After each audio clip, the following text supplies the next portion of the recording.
What's going on YouTube? It's your boy Frankie J back again with another episode of the Fantasy Blitz Show.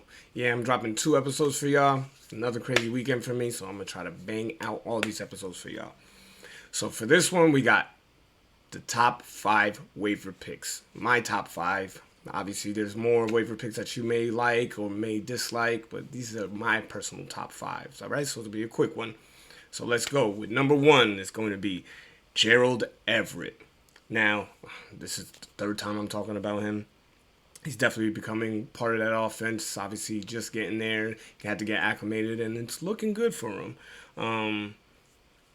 I had really reiterated last time that he had 10 targets last week, all right? So with those 10 targets equaling the same amount of targets that Mike Williams had that week, that boy might be in for something. And granted, we'll see what happens with Keenan Allen, but till then, Gerald Everett definitely a pickup.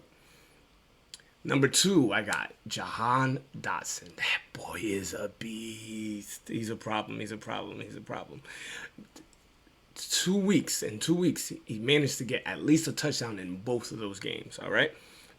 He finished at wide receiver 17, and the way that Carson Wentz has been playing, he's been playing pretty good. Can he keep it up? I don't know, but my thing is, like, if you see it from a realistic end, like, if Washington goes down, like, as in, down in points, they have to throw the ball. So what does that mean? Wide receivers are going to eat. Jahan Dotson, separation is no problem for him. And apparently he's a good red zone target for him also. So be on the lookout for Jahan Dotson. I definitely recommend you trying to pick him up. Coming in at number 3, we got Greg Dortch. That boy, I came out of nowhere. I don't even know who the hell he is, but he's been coming out of nowhere. Volume is definitely available for him.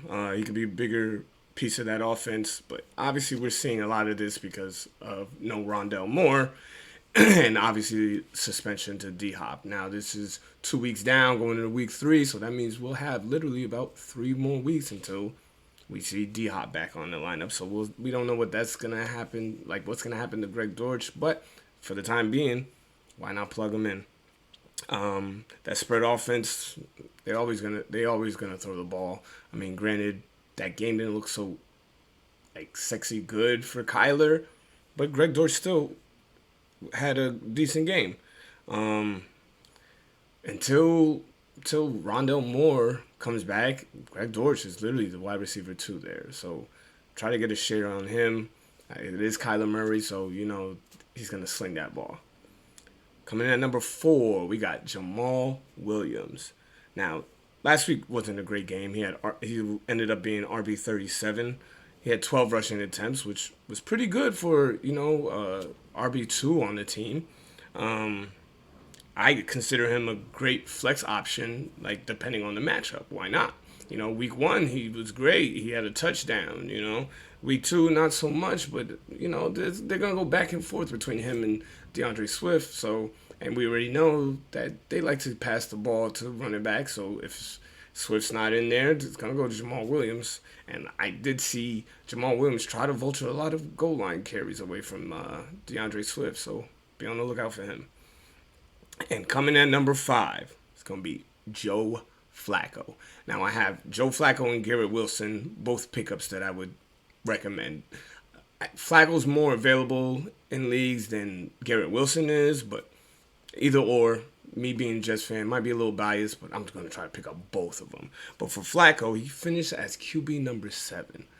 Now, I don't know about y'all, but that's a viable, like, QB number 2 for y'all playing in super flex leagues like I am. That's a viable quarterback number 2. Like, I wish I had him. Someone beat me to him. I'm kind of mad about that, especially that's my boy on my team. Oh, what the hell? He finished last game with 4 touchdowns, no picks. Who is this Joe Flacco? I don't know this Flacco. This ain't the Flacco that was on Baltimore years ago that won the Super Bowl. Like, I don't know what the hell that is. He had 307 yards, all right? This is 2 games, all right? Week 1, over 300. Week 2, over 300. So my boy is actually slinging that rock, all right? So my boys end up being 1-1, thank God. We got a big matchup against Cincinnati, which I feel like Joe Flacco is definitely probably going to be a start for me if I have him in any league, especially if it's a super flex. But that's going to be it for all my top 5 waiver wire picks.